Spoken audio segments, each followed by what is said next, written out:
Chapter 53.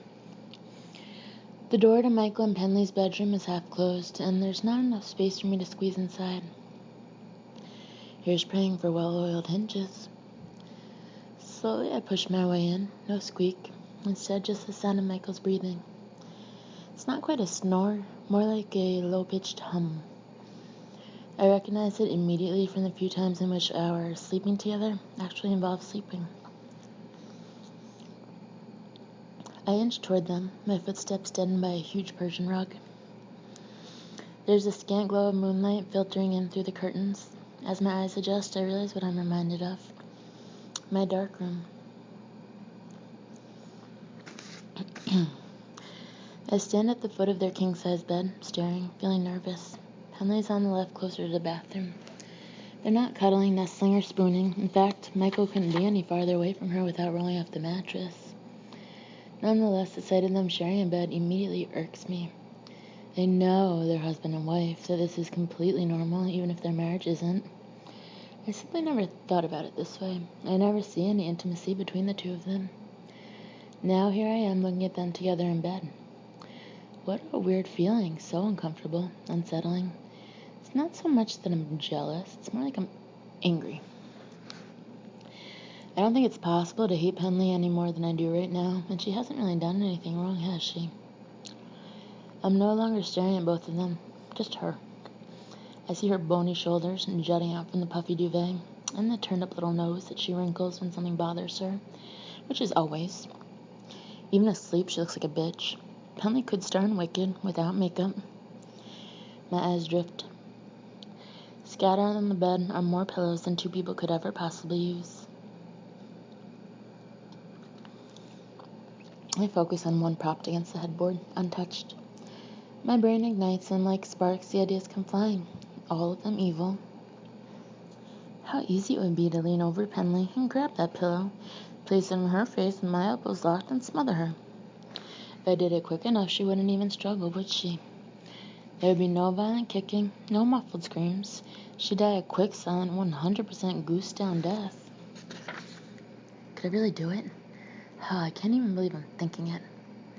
It occurs to me maybe that's a connection why Penley's picture has the same ghosting effect as the body bags from the Falcon. It's because she's in danger. From me? I feel dizzy. A rush of cold air hits me and I gasp, only to look over at the curtains and see them billowing. The window over the terrace has been open all this time. A little shiver travels up through my spine and head, jarring my thoughts in an entirely new direction. I know exactly what I have to do now. Shoot Michael. Chapter 54. Carefully I remove the Leica from my shoulder bag, double-checking to make sure it's loaded. My hand steady, I aim right for Michael's head. Don't think, just shoot. Mommy! My head whips around. Oh, jeez, it's Sean calling from his room. Mommy! He yells again.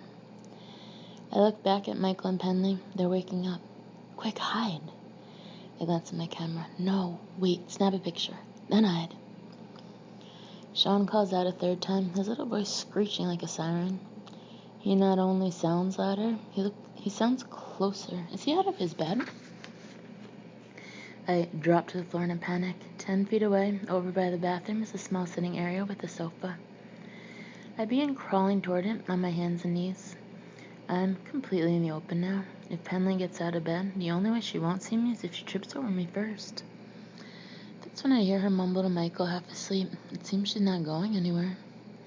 Go see what he wants, she says. He's yelling for his mommy, he mumbles back. Then let him yell. Michael groans and pushes back the covers. Oh no, he's getting out of bed. Michael's gonna see me in about 2 seconds. The couch is still a few feet away. I scramble to hide behind it. The floorboards creak beneath the rug. What was that? Asked Michael. Penley yawns. What was what? That noise, didn't you hear? It sounded like it came from inside the room. I close my eyes. I'm toast. Mommy? I peek out around the sofa. Sean's standing in the doorway now, his voice barely above a whisper. I'm saved, at least for the moment. Michael forgets all about the noise in the room. Hey, what's the matter, little buddy? He asks. I had a bad dream. Dumba came again. Can I sleep in your bed? Dumba is the monster who sometimes invades Sean's dreams. Is Dumba maybe the monster who invades my dreams? Sure you can, says Michael. He is a nice guy. No, snaps Penley. Honey, give the kid a break, will you? He's scared. I don't care. He needs to learn that he can't always come running to us. Michael bristles. Yeah, and he also needs to learn algebra, but neither has to happen at age 5. As terrified as I am to be stuck there, I can't help thinking, good one, Michael. Not that Penley would ever be denied. Fine, she huffs. I'll give you a choice. If he sleeps in here, you don't. You can't be serious. I'm dead serious. You, Sean, and Dumba can go sleep somewhere else. Jesus, you're a piece of work, Penley. I hear Michael's feet land on the floor with a resounding thud. His voice sweetens for Sean. Come on, buddy. You and I are sleeping in the guest room. And off they go, leaving me and Penley. Chapter 55. For once I don't wake up drenched in sweat and screaming from the dream. That's because I never go to sleep that night. No, I don't hurt Penley or even say boo to her in their bedroom. I hide behind the sofa, barely moving a muscle for another hour, until I'm convinced it's safe to slip out undetected, out of the apartment that is. Leaving the building is another story. It's a lot easier to sneak in than it is to sneak out. Hey, Adam, would you mind looking in the bathroom again for my purse? I don't think so. So I hang out in the stairwell off the penthouse until morning. A new day, a new doorman. And if Lewis pauses from his imaginary sword fight with Sean to ask why he didn't see me come in, I'll just joke about him going blind or having Alzheimer's. I try to sleep. Lord knows I'm exhausted enough, but concrete steps make for a lousy pillow. After an hour or so, I give up on the hope of catching any Z's, choosing instead to plan in my head every detail of Michael's and my honeymoon. The Caribbean, maybe the Bahamas, and the one and only Ocean Club, Venice and the Greedy Palace, the French Riviera. All I know is that when we get back, Sean can sleep in our bed whenever he wants. In fact, maybe for our honeymoon, we'll take the kids to Disney World. Why not? At about 5:15, I hear the first signs of life on the other side of the stairwell door. It's Michael, leaving for his office. 5:15? That's even earlier than usual. Suppose that's what a night in the guest room will do to you. At about 7:45, it's my turn. For the second day in a row, I'm early for work. If I keep it up, I might just get a raise. I let myself into the apartment again. My, someone looks tired, says Penley with an obnoxious grin as I greet her in the kitchen. You must have had a late night. Wink, wink, nudge, nudge. Takes me a second to catch her drift. My blind date with Steven seems like a week ago, or like it didn't even happen. I want all the details, she insists. I'm too tired and in no mood, especially because there isn't much to tell. He was very nice, I say. Penley frowns and she shakes her head. You're going to have to do better than that, Kristen. I thought as much, so I ply her with some mindless details about the dinner. While I don't come right out and say it, I make it clear that her gym friend is not my type. For sure, I don't want her pushing for a second date. Then she surprises me. Yeah, Steven pretty much felt the same way. You spoke to him already? Hope you don't mind, she says with a shrug. He's a friend after all, and I was curious. I can see that. She turns and pours herself another steaming cup of coffee, which looks delicious, by the way. One day she might actually ask if I want one. You know, Steven got the sense that you were already seeing someone. Thanks, pal. I tried to assure him I'm not, I say. It's a little funny to hear that, though, given he still seems hung up on his ex-girlfriend. You think so? Absolutely. Did you know she's a married woman, by the way? Her eyes go wide. Apparently not. He neglected to mention that, she says with a smirk. I apologize. Penley, apologizing? For what? I ask, thinking Steven was right for you. I don't approve of that sort of thing. He should know better, she says, frowning. Don't you agree? Oh, the irony. Chapter 56. I struggle to stay awake while I walk the kids to school. I've got one eye just about closed, the other trained on Dakota, as I still wonder what's going through her mind. Indeed, she wasn't quite herself yesterday, spending most of the time in her room. Her daddy and I were only talking behind those hedges out in Westport, but the whole vibe of the moment must have seemed a little less than innocent. Eventually, I take Dakota's hand in mine and she lets me. "Hey, Miss Kristen, guess what?" chirps John as we march across the street at Madison and 76. "You were in my dream last night." Oh, great. Double trouble. For the last couple of blocks before Preston Academy, I listened to Sean explaining his dream in great detail. Apparently, he and I had a picnic on the moon. Or was it Mars, he wonders. The details are a little fuzzy, but what's clear is that he has no recollection of my being in his room. Hallelujah, one less thing to worry about.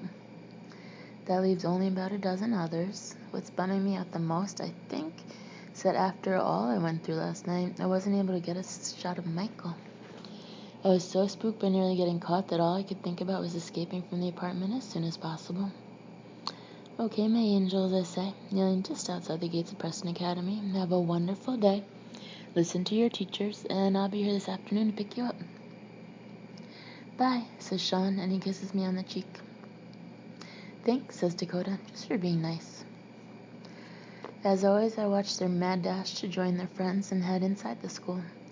When Sean falls behind, Dakota stops and sticks out her hand, patiently waiting. My heart sighs. It's settled. Michael and I are definitely taking them to Disney World for our honeymoon. I turn and head back toward Fifth Avenue, a different song finally playing in my head. It's a small world after all. Less than a block later, my cell phone rings. What's this? Serendipity. It's Michael. I knew it was only a matter of time before he called. "I was just thinking of you," I say. "Not as much as I've been thinking of you, Chris. I missed you so much." Before I can say ditto, he apologizes. "For what?" I ask. "That's what I should be doing. I'm so sorry for what I did. I'm mortified." "No, it was wrong of me to cancel on you. Penley is such a bitch," he says. "I should have never gone out to Westport." That makes two of us. We laugh, and he simply couldn't be any sweeter. It didn't take long for me to make the connection to the rotten night he had sleeping with Sean and Dumba in the guest room. If only he knew I saw it all firsthand. It's amazing, really. For everything I've said and done as part of my Dump Penley campaign, my efforts are no match for Penley herself. At this rate, Michael might even dump her by the 4th of July. Independence Day. What fireworks that would be. "I've got another business dinner this evening," says Michael, "but I want to make sure we're together tomorrow night. Anything you want, we'll do it, okay?" "Got yourself a date," I answer. "Gosh, I'm so lucky to have you." "Don't you forget it." We say goodbye, laced with I love yous, and I put my cell phone away. Opening my shoulder bag, I see that the lens cap has fallen off my camera. As I snap it back on, I notice something else. I loaded a new roll of film before sneaking into Michael and Penley's apartment last night. Since I didn't snap a single picture, the shot counter should still read 0. Only it reads 1. Chapter 57. Maybe the camera jostled in my bag, triggering the shutter. Could happen, especially these days. But there's another possibility. The thought immediately spins me around. Now I'm walking in the opposite direction. Out comes my cell phone again, and I call Penley. Actually, I call her answering machine, since I know she's still at the gym. Not that she'd pick up anyway. "A filling just fell out," I explain. "Luckily, my dentist can take me right away." "Don't worry, I'll be done in plenty of time to pick up the kids at 3. That takes care of that. Next up, my darkroom. I've never burned an entire roll of film for only one picture, but if there's going to be a first time, this is definitely it. I have to see one. Right before Sean called out last night, I had Michael lined up in my lens. Maybe, just maybe, I managed to get the shot without even knowing it. The desire to find out takes over, and I'm quickly hailing a cab in lieu of walking. I'm riding another wave of adrenaline, my mind and body oblivious to the fact that I've been awake for over 24 hours. And counting. "Keep the change," I tell the cabbie, dropping $7 in his lap as he pulls up to my building. Less than a minute later, I'm alone in my dark room, the main light out and the door closed. The safety is on and everything is eerily red in the small room. I'm getting pretty good at speed developing lately, and with this roll of film I set a new record. My eyes and hands are in complete sync, reaching, pouring, setting, shifting. Everything it takes to bring this one picture to life. What if it's not Michael? Could be anything, really. Maybe it's Penley, or nothing at all. A blur, a blob, or complete blackness. Perhaps all I've got is a glitch in the camera's shot counter and this supposed picture doesn't even exist. If that's the case, I'll have to be patient. I'll wait until tomorrow night when Michael and I are together and snap a shot of him then. After all, it's only another day to wait. I glare at the processing tank. Hurry up, you lazy-ass film. Then again, I'm not exactly in a patient mood. I anxiously tap my fingers, waiting for the first sign of an image. Gradually one appears. I shift the negative over to the holding bath and lean in for a better view. Someone, but I can't be sure who. So I hurriedly make a print, and that's when I know. It's Michael, alright. I did take a picture of him after all. And as I look closely at the shot, I see what I didn't want to see. The same ghosting effect I noticed with Penley. Shit, don't do this. But there's something else, something even more bizarre. Scary is more like it, terrifying. I immediately plunge a hand into the cold water of the holding bath, grabbing the shot while reaching for my magnifying loupe. Oh my gosh, Michael, what have I done? He isn't lying in bed beside Penley. He's sprawled on the floor of a room I don't recognize, a place I don't believe I've ever been in my life, and he looks dead. 9. Chapter 58. It's as if the photograph literally shocks me, sending 1,000 volts of instant pain through my fingertips. Drops from my hands, landing face down on the floor, like Michael. I step back, terrified. How? What? Where? When? I don't have a single answer to any of these questions. What's real? What isn't? There has to be a rational explanation. That's what I've been saying all along, beginning with the dream. But looking at this picture of Michael, I don't know. How do you explain the inexplicable? I don't. At least not yet. Back and forth I pace in the tight confines of my darkroom, repeating the same 4 words over and over in my head. Keep it together, Chris. I figure I've got 2 choices, check myself into the loony bin, or continue chipping away at this mystery. I stop pacing as the image of a padded room and me wearing the latest style and straitjackets flashes through my mind. Decision made.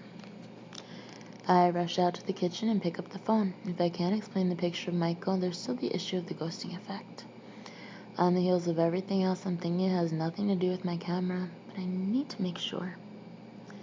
Gotham Photo, the man answers. Hi, can I speak with Javier, please? It's kind of important. Like life and death. He's off today. Damn. Do you know how I can reach him? I'm afraid I don't. There's a slight hitch in his voice, and I suspect he does know. It's very important, I say. We're not allowed to give out personal information. The best I can do is relay a message to him, okay? No, not okay.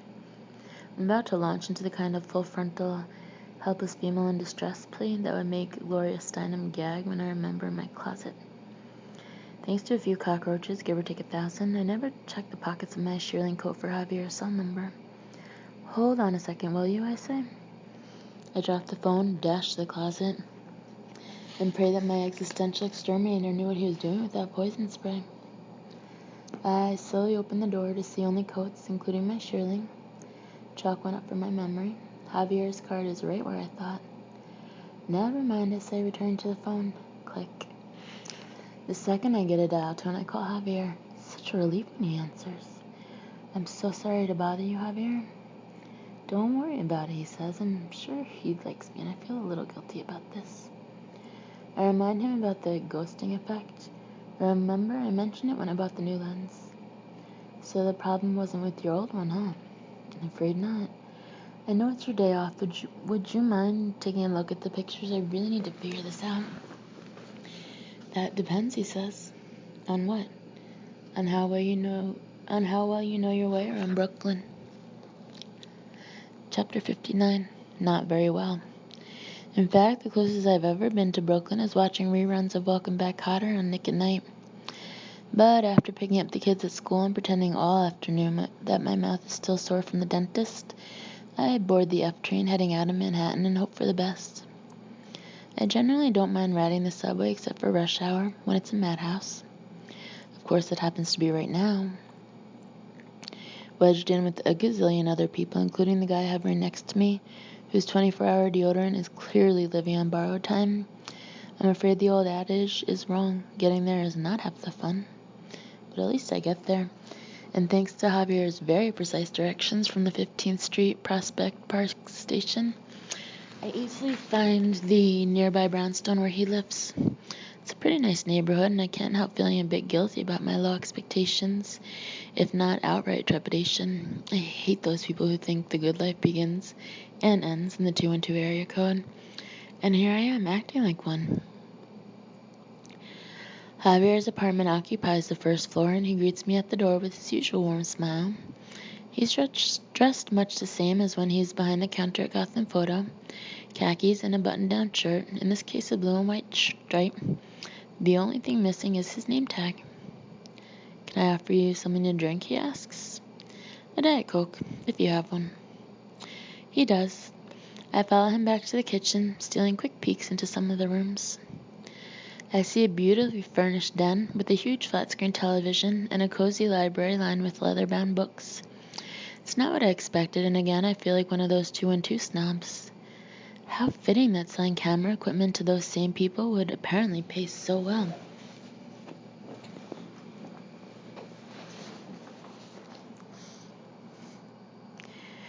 He pours the soda into a glass with ice and hands it to me. "Now let's take a look at those pictures," he says. "Figure out what's going on." Excellent. I reach into my shoulder bag and pull them out. He's barely had a chance to look at the first one when I realize we're not alone. Chapter 60. "Javier?" comes a voice from another room. "Javier? Is someone there with you?" It's a woman. She sounds old, foreign, and a bit confused. "Sí, Mama," says Javier over his shoulder.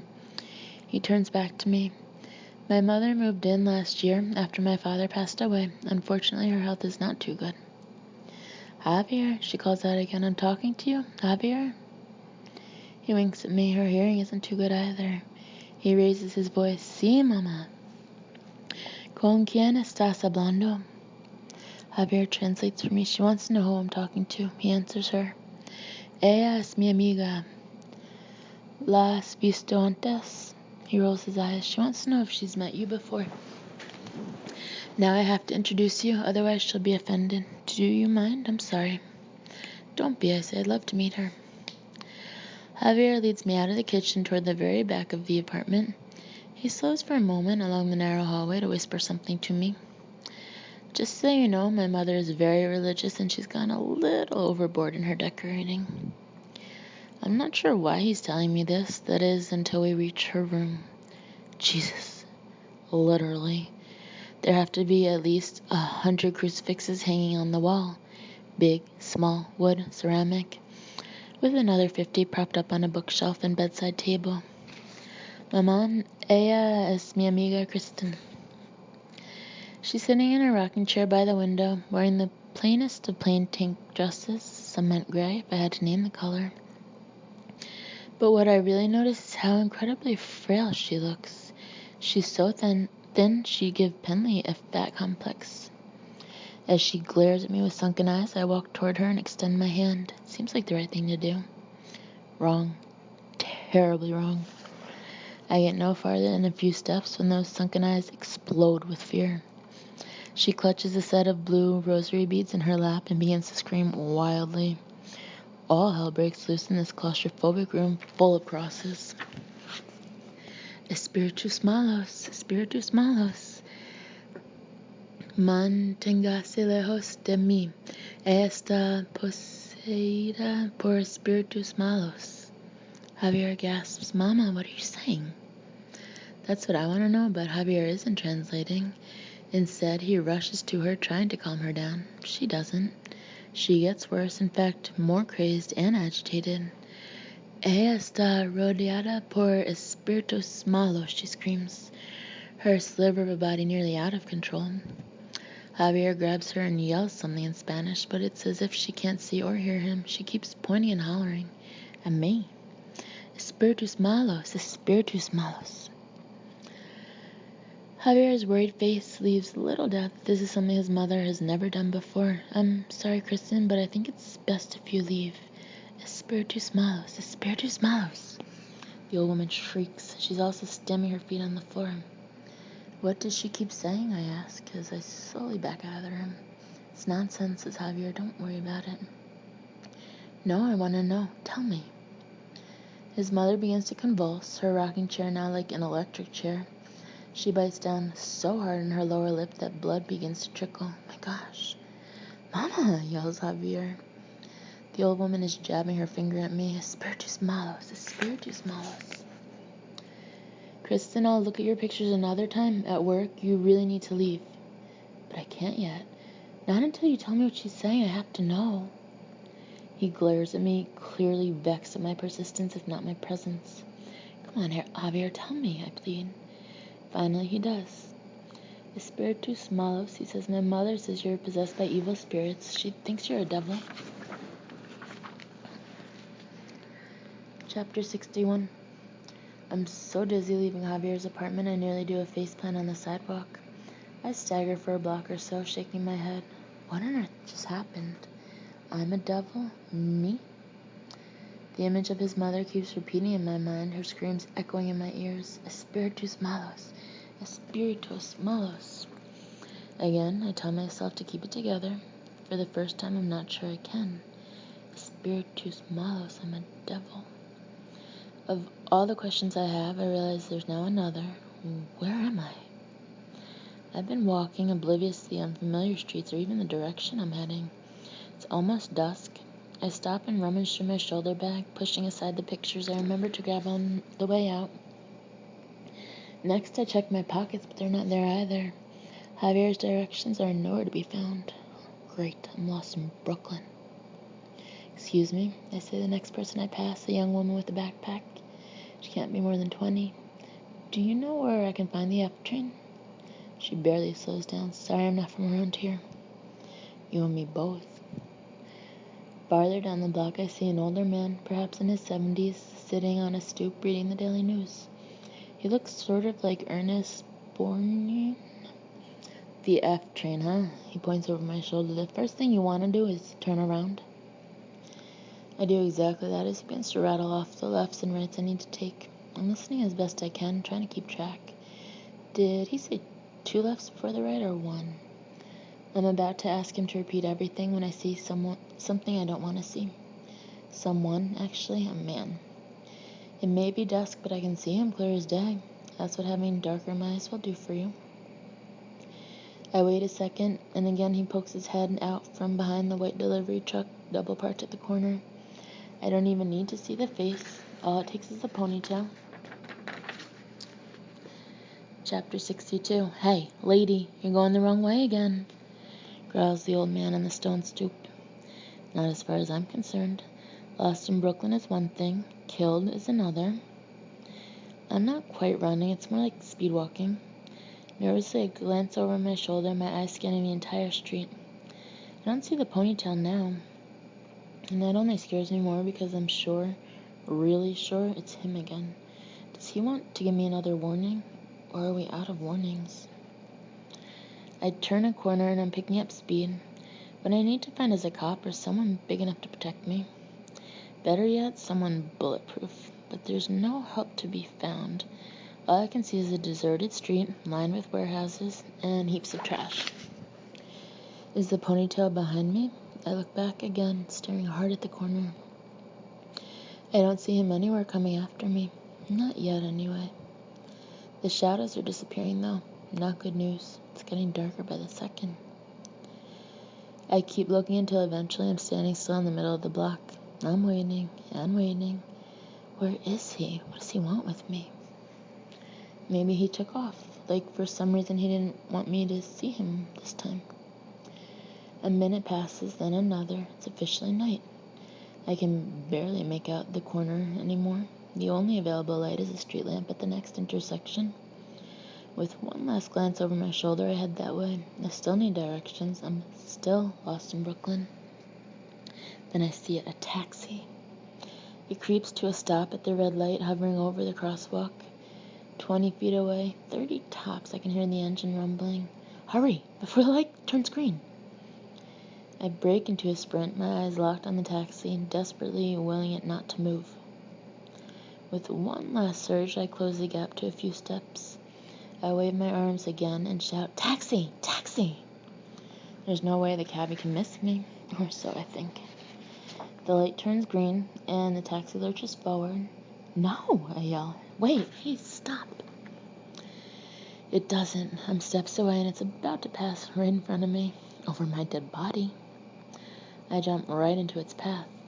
The cabbie slams on the brakes, the screech of bald tires piercing the air.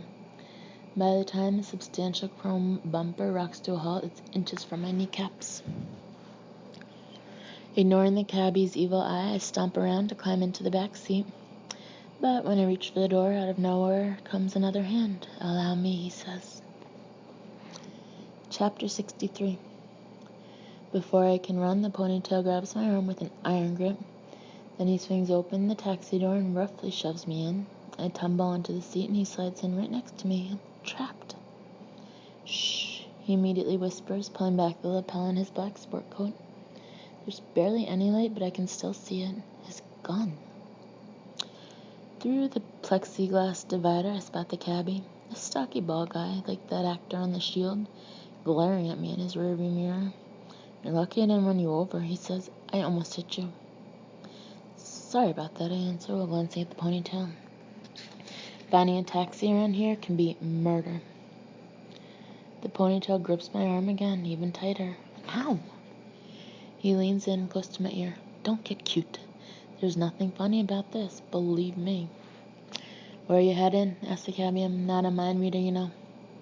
"Just drive," says the ponytail. "Stay in the general area, but drive." The cabbie flips the meter on and shrugs as if to say, "Hey, it's your dime." And off we go. I look over at my backseat companion. I don't want to show fear, but I shudder anyway. His narrow, sharp-featured face is menacing up close. I see a scar beneath the 3-day stubble on his cheek. I suspect it's the kind you don't get by accident, quote-unquote. Why is he following me? Is he a cop? Is this about what happened at the Falcon? The cabbie fiddles with the radio, turning the volume up on a jazz station. As scared as I am, there's a part of me almost emboldened by the idea that my fate is seemingly out of my hands. I've got my Bronx up, or I should say my Brooklyn. "Who are you?" I ask. "Your worst nightmare," the ponytail answers, his voice a deep baritone. No accent that I can decipher. It's a very crowded category these days. "Serves you right," he says. "You did this to yourself." What's that supposed to mean? "You've been a bad girl, Kristen. You must know that. You deserve what you're getting, and it's going to get worse." Another shudder goes through me. "How do you know my name?" "Trust me, I know a lot more about you than just your name. I know when you moved down here from Boston and why. I know where you live and where you work." The conversation flows like the jazz on the radio, fast and choppy, and also random. Where's the ponytail going with this? Right for my jugular, it turns out. "Do you love those 2 kids?" he asks. "Those cute little kids?" "Sean and Dakota?" What does this have to do with them? Everything I expect. Those kids are very important in all this. "Don't you dare hurt them." I snap at him and raise a fist. "No," he says, "don't you dare hurt them." "Huh, you're wrong then," I say. "You don't know anything about me." The volume dips abruptly on the radio. "Everything okay back there?" asks the cabbie. It's clearly not a courtesy question. There's a note of suspicion and alarm in his voice. He can probably tell something's wrong. I don't want to get this driver killed, but I know about the panic button. Most every New Yorker does. It triggers a light on the back of the taxi that signals to police that something's wrong, like a robbery or carjacking in progress. Or whatever this is.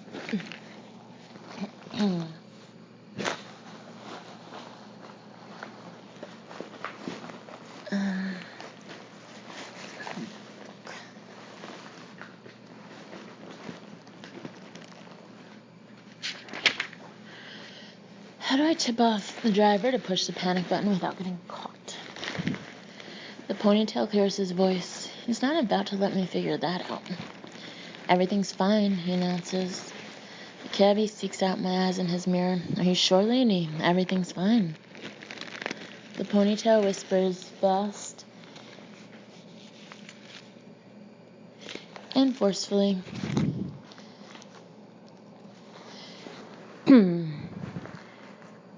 In my ear. The way he's squeezing my arm really hurts. Tell him to mind his own business.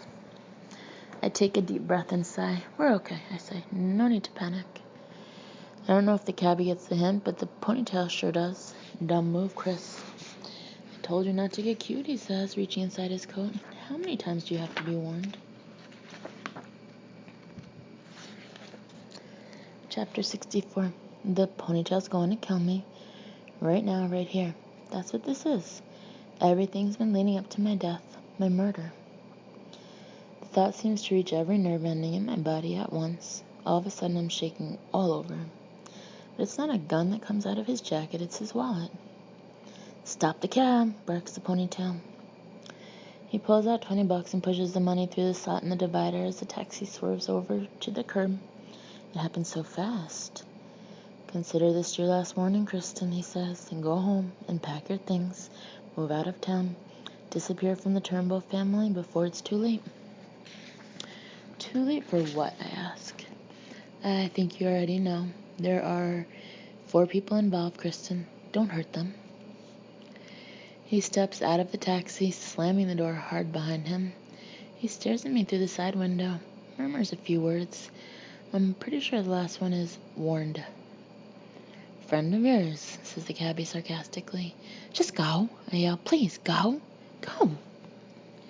He hits the gas and we take off, those ball tires screeching again. I spin around and gaze out the rear window as the ponytail stands there watching me. He starts to blend into the night until all I can see is the white of his teeth. He's smiling a sick grin. There are 4 people. Don't hurt them. 10. Chapter 65. Consider this your last warning, Kristen. But who's warning me and why? Somebody from the police? Is Detective Delmonico involved?